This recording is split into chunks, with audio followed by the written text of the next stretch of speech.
The morning of my wedding felt quieter than it should have. Not quiet in a peaceful way, but like something had been left unsaid for too long, and now it was hovering in the air, waiting to be noticed. The venue sat beside the river, breeze soft, the late summer sun casting a golden haze on the water. My dress was one I designed myself, simple, structured, and something I didn't need approval on. I stood by the full-length mirror, adjusting a fold near the hip, then turned away. Approval was never going to come from them, anyway. Rowan came up behind me and gently squeezed my shoulder. Still no word? I shook my head, phone in hand. No calls, no texts. I already knew better, but I kept checking. Like some part of me hadn't given up on the idea that maybe, just maybe, they'd surprise me today. It's not a big wedding, I said aloud, not really to him, but I hope it's big enough for them to care. He didn't respond. Just kissed the top of my head and left me to finish getting ready. 1 week before the wedding, I sent the invitation again. No RSVP, no acknowledgement, just silence. And then, 2 days later, a text from my father. We'll try to make it. They'd used that phrase for everything. Birthdays, graduations, my first art exhibit in college. We'll try was their way of saying no without ever having to say it. Still, I printed their name cards. Reserved 2 seats at the front, center aisle, best view. I even folded a napkin into a daisy, tucked it under the place setting, the same little flower I used on their wedding invite. Maybe I was too sentimental, or maybe I was just holding on to something that never existed. Nicole, my best friend, once told me, "You're always saving chairs for people who won't sit with you." She wasn't wrong, but I had to save them anyway, because if I didn't, I'd have to admit I was never really part of the picture. The music started. Light piano, soft and familiar. I took a breath and stepped forward, 1 step, then another. I kept my chin up, eyes ahead. But somewhere in that split second before reaching the middle, I glanced at the front row. Their seats were empty. I saw the name cards, perfectly centered. The ribbon I had tied with trembling hands. Nothing out of place, except the people who were supposed to be there. A beat skipped inside my chest. Maybe they're stuck in traffic, I thought. Maybe their flight got delayed. Maybe they didn't know the time. But I knew better. I had always known better. Rowan's gaze met mine from the end of the aisle. He was calm, grounded, there. And somehow, that was enough to keep me moving. If I just kept walking, maybe I could pretend the absence wasn't there. Maybe I could trick myself into thinking it didn't matter anymore. The reception was beautiful, warm. Rowan's parents made toasts that made people laugh and tear up. The cake was perfect. Nicole danced barefoot with her girlfriend under the string lights, wine glasses swinging in hand. But my eyes kept drifting. To the front row, to the 2 chairs no one dared to touch. They sat like ghosts at a feast, visible, untouchable. Nicole noticed. Of course she did. She always does. Without saying anything, she walked over and took one of the chairs away. Just like that, like she was clearing a space that never should have been promised. She came back, stood beside me, her voice low. "You still thought they'd come, didn't you?" I didn't say anything at first. My throat was already burning. Then I whispered, "Just once. I wanted to be the reason they showed up." Delaney never had to wonder about that. My sister was the main character in our parents' lives. When she got married, they flew across the country, hosted a rehearsal dinner with matching napkins, had a hashtag campaign, even hired a videographer. My milestones, they were always nice, not headline-worthy, and not worth a plane ticket. Once on my 25th birthday, I made reservations for dinner. My mom texted at the last minute. "Delaney's fundraiser ran late. We'll make it up to you." They never did. I kept thinking maybe I just hadn't earned it. That if I worked harder, got better reviews, landed bigger clients, made something that went viral, they'd turn their heads. But even my wedding wasn't shiny enough to make them stay. Late that night, after everyone left, I sat alone in the bridal suite. The lights dimmed, makeup half worn off, heels on the floor. The dress hung across a chair like it had given up, too. I pulled out the RSVP list from my clutch, ran my finger over the names. Joseph and Ruth Ann Vaughn, pending. I took out my sketch pad, drew 2 chairs, same style I had used at the ceremony, This time under a spotlight, empty, echoing, waiting for no one. Some people don't need to scream to make you feel invisible. They just don't show up. We got home sometime after 10. The drive back was quiet, not the kind of silence that follows a fight, or even sadness. It was the kind you sit inside when nothing needs to be said because everything already happened, and it happened without you.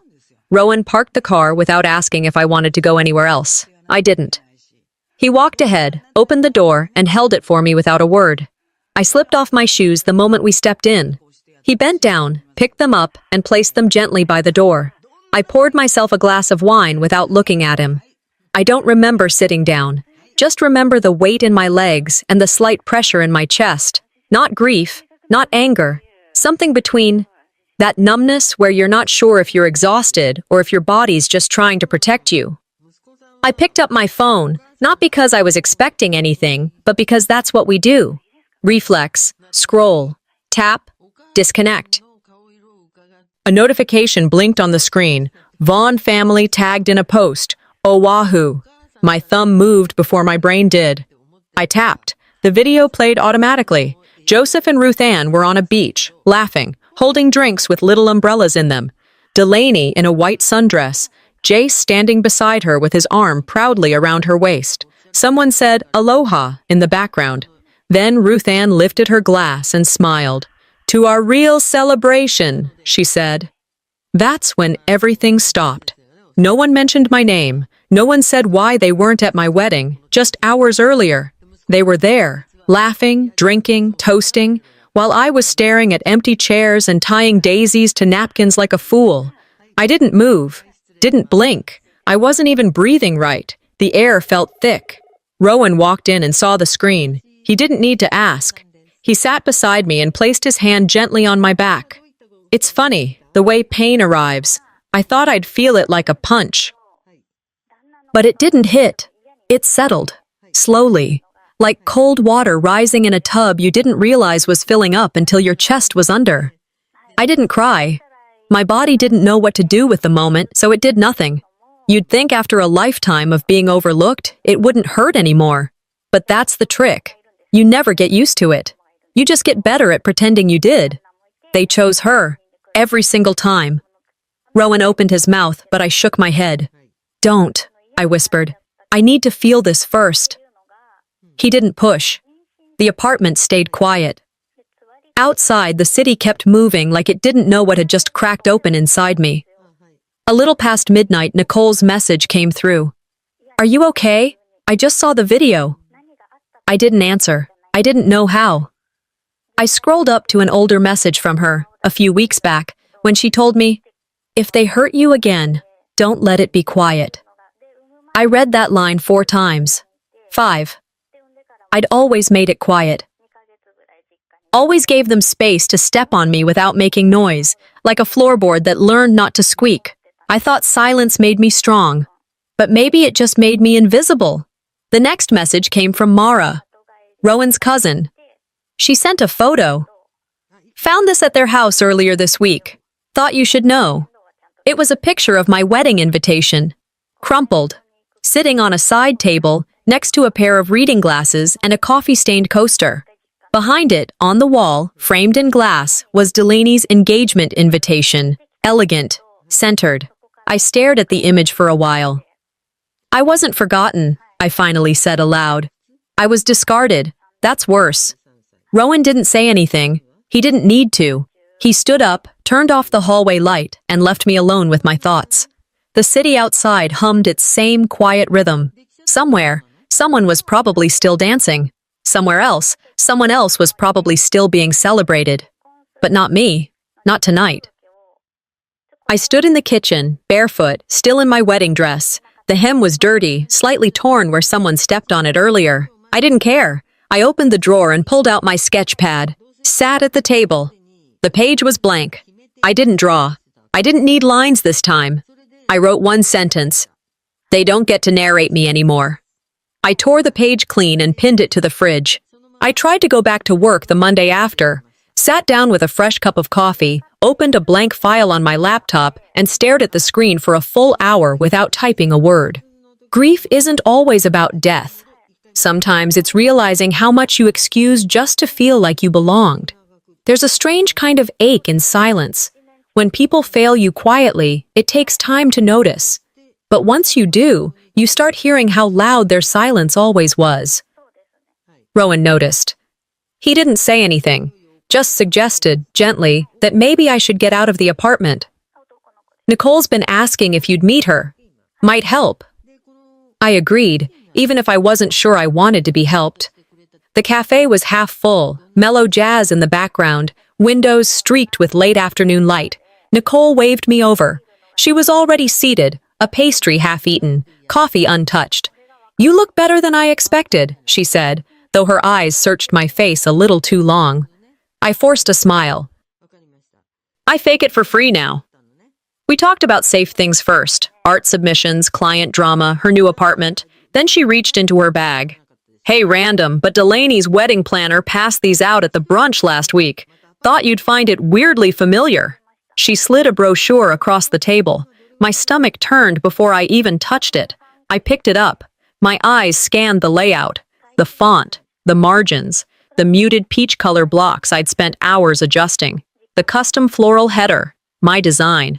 I reached for my phone, pulled up my Google Drive, found the original mock-up from 2 years ago, opened it, laid it side by side. Nicole leaned in, blinked hard.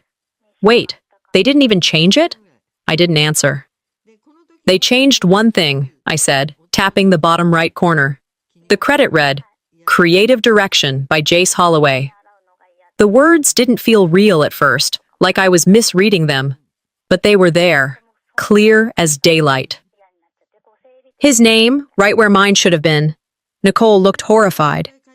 Maybe it was an accident, like maybe the printer. No one accidentally removes an artist's name and replaces it with their fiancé's.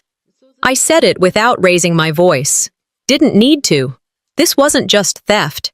This was erasure, with intention. They didn't steal my work. They took credit for something I bled into, then acted like it was theirs all along. 2 years ago, over lunch at our parents' house, I showed Delaney my sketches. She called them elegant and said I made things look more important than they were. Jace had watched silently that day, arms folded, nodding now and then. He asked about my color theory choices, how I layer transparency in Illustrator. At the time, I thought he was being supportive. He was collecting. I see it now. They took my work like someone taking a family recipe, then adding salt and claiming it as their own. Nicole looked at me, waiting for something. Maybe a breakdown. Maybe a scream. "I'm not going to yell into the void they built," I said, putting my phone away. "But they'll hear me, just not the way they expect." That night, I opened my old files, dug up timestamps, exported PDFs, screenshots of drafts, email threads with Delaney asking for design help just for fun. Then I started a new file. Title, What They Took. It was clean. Side-by-side visuals. Original versus published. Each slide quiet, factual, impossible to argue. I didn't put my name on it. I submitted it to a local design journal anonymously.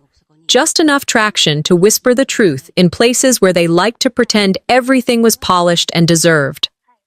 Rowan found me in the middle of it all, surrounded by printouts, folders, a half-eaten sandwich from hours earlier.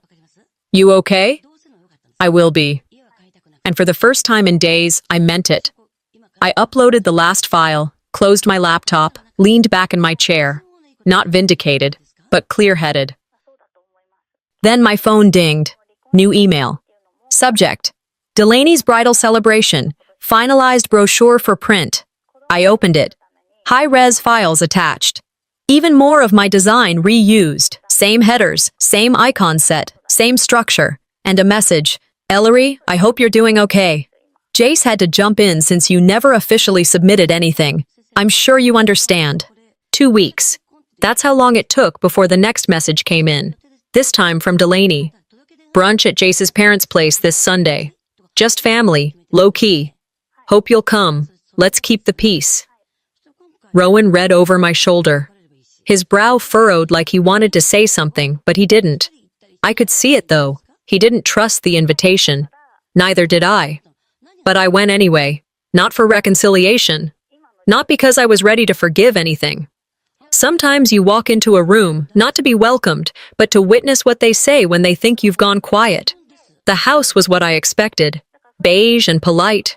Every flower in the vase arranged just enough to feel sterile. The smell of cinnamon rolls, sprayed linen, and forced friendliness. Jace's mother greeted me with a tight-lipped smile. "You must be Delaney's sister," she said. No name, no context. Throughout the morning, that's all I was. Delaney's sister. People asked what I did in a tone that made it clear they weren't really curious. One man said, "I hear Jace has an incredible design eye. That brochure was sharp." Delaney, standing just beside me, smiled and replied, "He really outdid himself." I kept my face still, smiled, nodded, made a comment about the weather, but inside, something scraped bone. Near the end of the event, people started gathering dishes. I offered to help. Maybe I needed the distraction. Maybe I just wanted something to do with my hands. As I bent down to pick up a tray, a small voice tugged at my sleeve. It was my niece, Delaney's daughter. She looked up at me, all innocence and curly hair. "Are you Mommy's helper?" Time didn't freeze. It cracked. "Something like that," I said, standing up straight. She didn't mean anything by it. She was just a kid. But kids see what they're shown. When you've been erased long enough, even the next generation forgets you were ever meant to be there. I excused myself, made my way to the bathroom, locked the door, and stood in front of the mirror. Almost cried, but didn't. Back home that night, I sat on the edge of the bed, scrolling through junk mail. Then, a forwarded thread popped up. The subject line read, "Ellery's little artsy moment, so tragic it's sweet." My hand stiffened around the phone. It was from Ruth Ann, meant for someone else. The body of the email read, "At least she didn't make a scene. Let her have her little show. It's harmless." Rowan glanced over. He saw my face before I could hide it. He didn't ask. He just waited. I didn't say anything. I deleted the email, not because it didn't matter, because it mattered too much. I opened my laptop, created a blank document, titled it, "What I Heard While You Thought I Was Silent." And then I started writing, not for them, not out of anger, but because it was time I reclaimed my side of the story. They've been writing over me for years. Smiling while they scribbled me out of the frame. This time, I'd signed my name. I didn't finish the letter, just saved it as a draft, and closed the screen. Not angry, just alert. Rowan asked later that evening, "Are you going to say something to them?" "Not yet," I said, "but they're going to feel it when I do." My voice came out even, almost too even. The next day, Mara texted, "Just a heads up," she wrote. "I overheard Jace's mom referring to you as the arts and crafts girl." She laughed, thought it was clever. I stared at the message for a while. Then I typed, "Thanks for the heads up. They're not ready for what I'm building." I opened my sketchbook. Page 1, a long dining table, beautifully set. At the head, 2 chairs, empty. The call came late in the morning. I was rinsing out a mug when my phone buzzed on the counter. Weldon. It had been weeks. Not a word after the wedding. I should have let it go to voicemail, but part of me still answered. His tone was casual, dry, as if we'd spoken just yesterday. "How are things?" he asked. I didn't respond. He continued, unfazed. "Listen, I wanted to touch base about a loan we floated for you back in college. We're needing to settle a few things ahead of Delaney's wedding. Thought this might be the right time for you to contribute." I stood there, phone pressed to my ear, dish towel in hand, staring at nothing. "So," I said slowly, "you skipped my wedding, and now you're sending me the bill for hers?" There was a pause, then he laughed. Not mean, just dismissive. "You got what you wanted, didn't you? A quiet day." That's what he called it, a quiet day. I said nothing more. Just ended the call and stood there in the kitchen until Rowan walked in, noticed the way my hands were clenched, and said nothing. Later, I sat down with my laptop, pulled up every financial record I had, loan receipts, tuition statements, payment histories. I'd paid for it all. Every last cent of college came from freelance projects, late nights, skipped meals, and a stubborn belief that I shouldn't have to ask them for anything. But now they wanted credit for that too. Weldon said they'd sacrificed, that Ruth Ann had tightened the belt so I could graduate. That wasn't sacrifice. That was spin. I found an old email tucked in a forgotten folder. Ruth Ann's words, glowing with pride over Delaney's law school acceptance.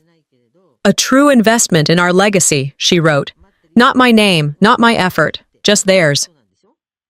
I stared at the screen longer than I should have, my stomach in knots, not from sadness, but from the cold realization that they'd rewritten the past so well, they actually believed it.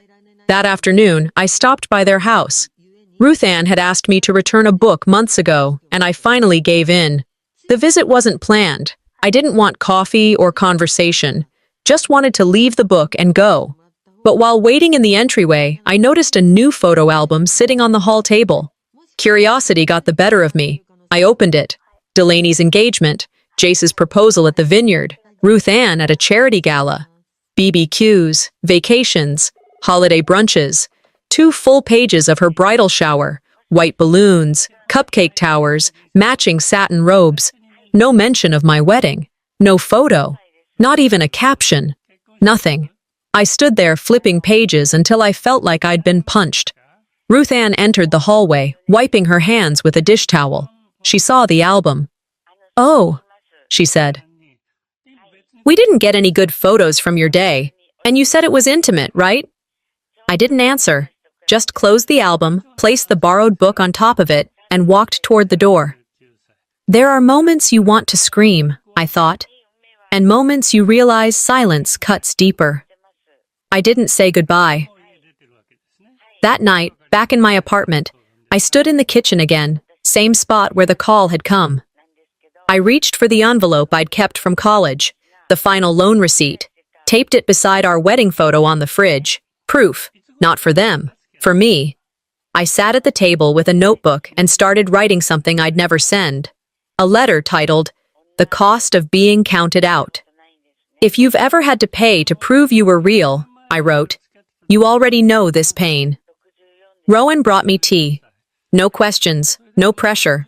He sat beside me, and we just sat in it, this strange new quiet that wasn't empty, but full. I looked at him. "This time," I whispered, "I won't let them bankrupt me twice."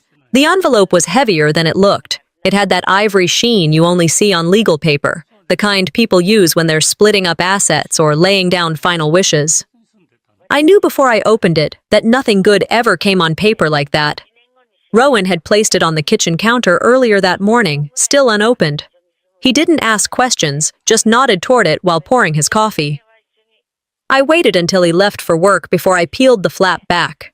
It was from the family attorney, nothing personal, just the standard package they send out to keep everyone in the loop after a will is finalized. Grandma had passed a few months ago. I figured this was about that. The first few pages looked fine. Legal formalities, introductory paragraphs about assets and transparency. I kept flipping until I saw the distribution chart. Delaney's name appeared again and again. Property, jewelry, the collection of grandmother's oil paintings. Even a few savings accounts I didn't know existed. My name? Nowhere. Not even as an alternate. At the bottom of the page was a footnote. Per adjusted beneficiary instructions dated 2 years prior. I put the paper down. No tears. Just that dull, echoing hollowness in my chest again. When I was 10, I'd drawn a picture of our house and wrote "ours" in big bubble letters at the top. I'd labeled each stick figure with names.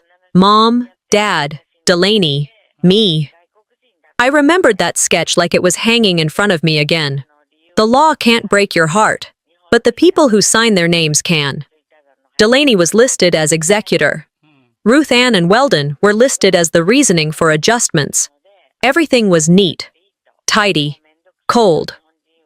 Rowan came home later that evening. I didn't show him the papers until after dinner. He read them in silence and then set them down carefully. "So now it's on paper," he said. 2 days passed before Weldon called. He didn't ask how I was. He didn't bring up the document, not directly. Instead, he said, "We always admired how you did things your own way. You always claimed you wanted to be independent. We respected that." I said nothing. "You chose your path, Ellery," he continued. "We're honoring it." Honoring it. That's what he called it.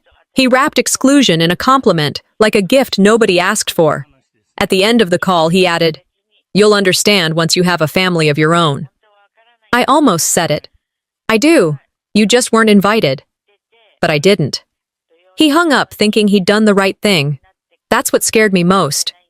Later that night, I went digging through old boxes under the bed, found the sketchbook from my childhood. There it was. Page 3. The family house. Stick figures again. Me had a heart over the head. Delaney had a star. Ruth Ann, a crown. Weldon's figure had keys. Even back then, I must have known where I stood. Maybe it was never mine to lose. Just mine to stop chasing. The next morning, Ruth Ann sent a message. "Hope you received the documents. We didn't want to blindside you." No apology, no invitation to talk. Just a cold receipt of something I was never even offered. I typed a reply. "You've never blinded me. I was born in your shadow." Then I hit delete, not out of fear, out of power. Sometimes silence isn't weakness. It's a boundary. That afternoon, I stood in front of the fridge. I took down the photo from the wedding, the one where I looked genuinely happy. Beside it, I pinned a copy of the final loan receipt from college, my proof that I did it on my own. Then I scanned the will, printed it, and taped it beside them both. Above that trio, I placed a new sketch. It was the family house again. Only this time, it was just me and Rowan standing outside. No one else. Caption below. Redefining family. One truth at a time. And I walked away from the wall without looking back. Nicole had asked me to bring something new, not something finished, not something polished, just something honest. I hesitated for days. In the end, I brought a sketch titled Placeholders. 2 ornate chairs, no people, no labels, just space where belonging was supposed to go. The gallery was a small converted warehouse just off the old streetcar line. Raw walls, track lighting, folding chairs in the back. No pretense, just local art, quiet conversation, and people who understood what it meant to create something that might never be seen. Rowan and Mara came with me. Neither said much in the car, didn't need to. I carried the piece in under my arm and set it up myself. No ceremony, no explanation. I didn't want applause, I told myself. I just wanted space where I didn't feel erased. The room slowly filled. People murmured polite hellos, drifted between paintings, sipped wine out of plastic cups. Mara and I stood near the back wall. She looked at my piece longer than most. "I need to say something," she said after a moment. Her voice didn't crack, but it trembled. I waited. "I used to believe what they said about you." She looked down. "I thought you were cold, ungrateful, always starting drama. That's how Ruth Ann always described you. And Delaney, she never contradicted it." I didn't flinch. Mara looked at me. I didn't know I'd been listening to the highlight reel of their narrative. She paused, then added, "I'm sorry." I didn't offer her forgiveness, but I nodded. At least you stopped the story when you knew it was wrong. Maybe truth doesn't always need revenge. Maybe it just needs revision. Later, as more guests arrived, I stood near my piece and watched a stranger sit down on a folding chair just in front of it. He studied the 2 empty chairs in the sketch, then turned to the person beside him, didn't know I was in earshot, and said, "Funny how she even included the empty chairs. Drama runs in the family, huh?" I didn't react, just stood there. Let it land. Nicole stepped forward, lips already parting to say something, but I raised a hand. "Let it be," I said quietly. People who mock pain always reveal their own fear of being ignored. That comment, that throwaway line, it didn't hurt the way it once might have. It just clarified things. That night, I worked late in the studio. Lights dimmed, window cracked open, autumn slipping in. I started a piece called Inheritance. Half-written statements, half-redacted lines, things I was told I couldn't be, things I became anyway. I didn't ask Rowan to bring coffee. He brought it anyway. He sat across from me. Didn't speak. Just watched. I didn't need his words. I just needed his presence. I'd been handing them silence as mercy. Maybe it was time I gave them truth as a mirror. I finished the piece the next morning. No title at the top, just an image. At the bottom, I included a quote from an old email Delaney had sent, cut out her name, left the words, "I hope this finally gives you something to feel proud of." I paired it with the photo of my crumpled wedding invite, side by side, juxtaposed. Nicole looked at it the day after, when I told her I planned to submit it to the Family Fractures exhibit next month. "You sure you're ready to go this public?" she asked. "They've been telling my story for years," I said. "This is just me correcting the credits." A few days passed, then came another email. Group message, Delaney's wedding planning update, sent to a dozen people. I was CC'd, no greeting, no warmth, just tasks and deadlines. Weldon replied all. "Let's make sure this wedding is nothing like the other one." I stared at the screen. My hand didn't shake. My heart didn't race. I just closed the laptop. They want a war I never declared. But I'm done letting them draw the map. The message came before sunrise.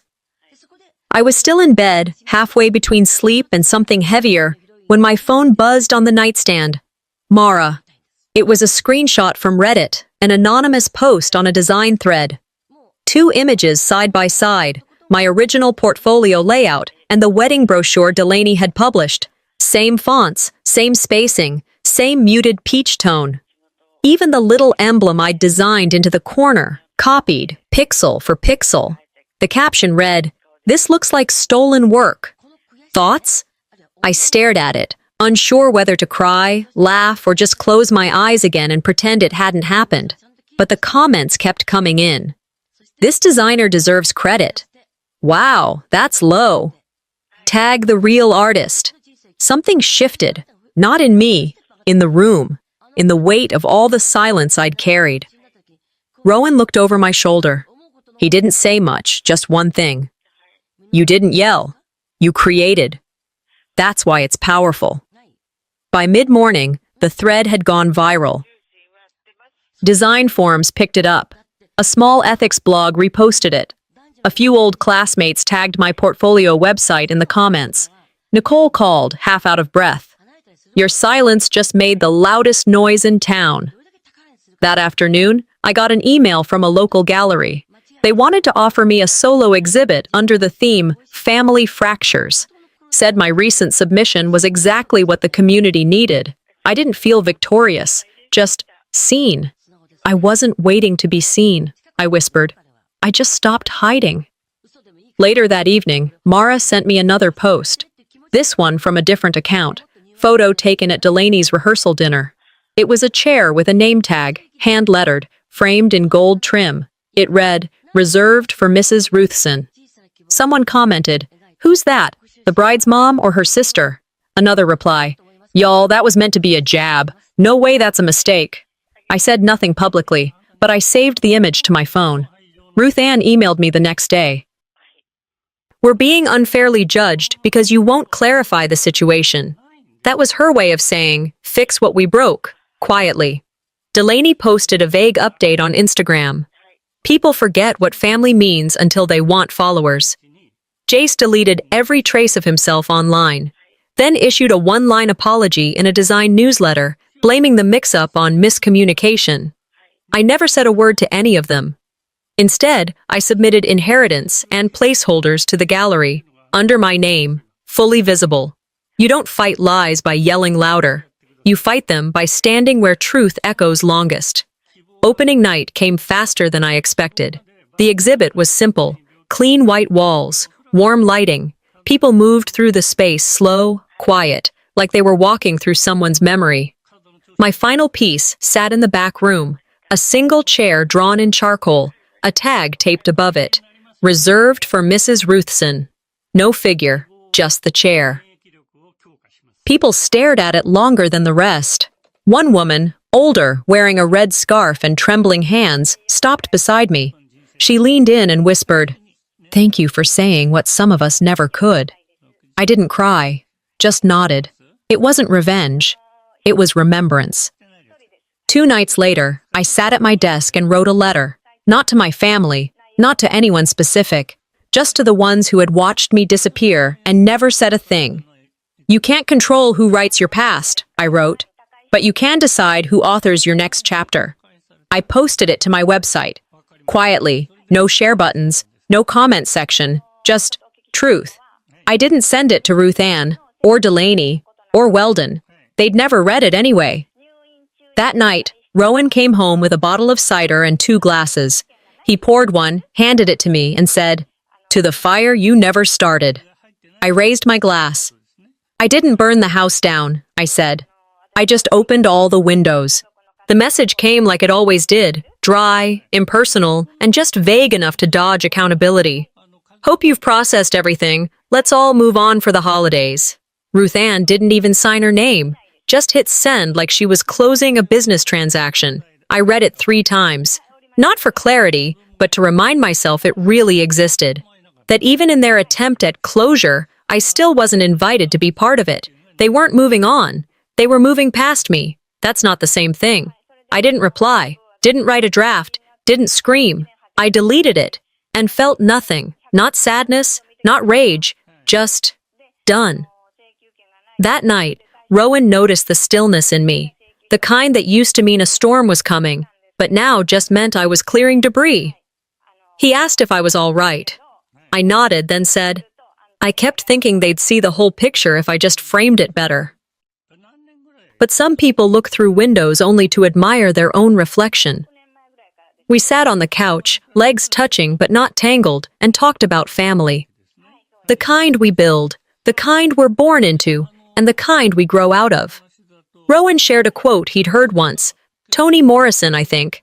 "Definitions belong to the definers, not the defined." I let that sit between us for a long while. They can keep their definitions. I'm not fixing the story anymore. I'm just not part of theirs. The next morning, I took a walk. Same park I used to sketch in when I was a teenager, sitting on that chipped wooden bench by the pond. It hadn't changed much. Same creaking boards, same geese patrolling the shoreline like security guards. I remembered sitting there at 16, drawing our house and putting halos over everyone's heads, everyone but mine. This time, I took out my sketch pad and drew only one figure. Me, not bowed, not erased, upright, present, still here.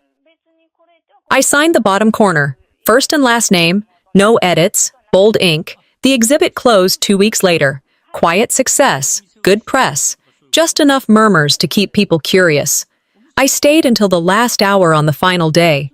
Watched strangers stand in front of placeholders and inheritance, whispering things to each other like they'd walked through the same rooms I had, and finally found the light switch. Online, the praise came without tags, anonymous, but real.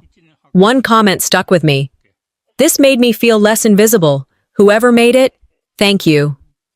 I didn't reply, just bookmarked it. I didn't need a platform. I needed a mirror. And for the first time in years, I didn't look away from my own reflection. Rowan and I started looking at houses. Nothing fancy, just something ours. No group text, no family announcements, no obligatory invites. Just 2 people building something quiet, something rooted. Nicole dropped by one evening with a pie and sarcasm in equal measure. She saw the sketch still taped to our fridge, the one of Rowan and me outside the family house. She stared at it, smiled, and said, "It's different now. Same lines, but it breathes." I finally said it aloud. "I think I'm done chasing love that needs to be earned." Rowan took my hand. "You never had to," he said. "You just didn't know that yet." There was nothing left to argue with. Later that week, while going through a client folder, I saw it. The daisy. Same simple flower I'd sketched on the corners of my wedding invitation, now part of a logo for a wellness retreat I'd been hired to brand. I accepted the project, not because of what it meant back then, but because it's just a flower now. Just a flower. I walked by the house once more before winter hit. Didn't slow down, didn't stop. Just passed by and smiled at the closed gate.